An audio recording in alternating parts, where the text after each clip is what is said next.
बद्दल एक पेशंट बद्दल एक अवेअरनेस करू शकतो.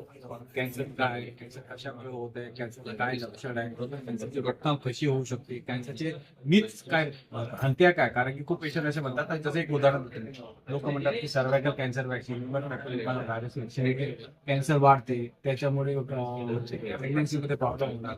हे ऍब्सोल्युटली खोटं आहे. आणि दिस इज ए मिथ आणि fact it is very safe and it is 100% effective in preventing the cervical cancer as well as anal, oral and vaginal cancer as well as a lot of other infection and a lot of other wards. Main हमारा उद्देश्य सभी का मिलकर ये रहने वाला है कि हमारी टीम ऐसा काम करना चाहिए जिससे कि हम कैंसर में एक अवेयरनेस ला सके, पब्लिक में एक अवेयरनेस ला सके और कैंसर की रोकथाम के लिए हमारे लिए जो बेस्ट अवेलेबल मेडिसिन है और कैंसर के ट्रीटमेंट में बेस्ट अवेलेबल ट्रीटमेंट वर्ल्ड में जो हो रहा है उसको हम नागपुर में एक कोलैबोरेटिव इफेक्ट के ला सकते हैं. हा रेडी सर. नमस्कार, मी डॉक्टर अमोल डोंगरे. मी अकॅडमी ऑफ कॅन्सर सायन्सचा सेक्रेटरी म्हणून कार्यरत आहे. आता म्हणजे आमच्या याच्यात आहे सेक्रेटरी आहे.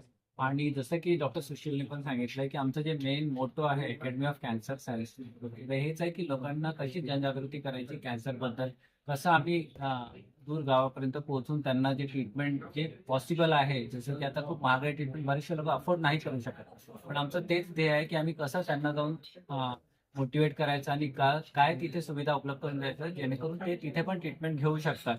तसंच आम्ही आमचे तुकडे बनवून तिथे काही दर महिन्याला जाऊन काही 2-2च्या ग्रुपमध्ये जाऊन आम्ही तिथे जाऊन ट्रीटमेंट त्यांना देऊ शकतो असं आहे. कारण आपल्याकडे ट्रीटमेंट आताही महाग आहे आणि सर्वांकडे इन्शुरन्स हे फॅसिलिटी अवेलेबल नाही. तर त्यामुळे आमचं जे मेन मुद्दा तेच आहे की कसं आपण जे bridge the gap between urban and rural जे म्हणतो आपण, आमचं जे मेन मिशन आहे की bridging the gap in urban and rural cancer care, ते आम्हाला करायचं आहे. आणि त्यासाठी आम्ही इथे सर्व मिळून आम्ही हे कार्य करतो.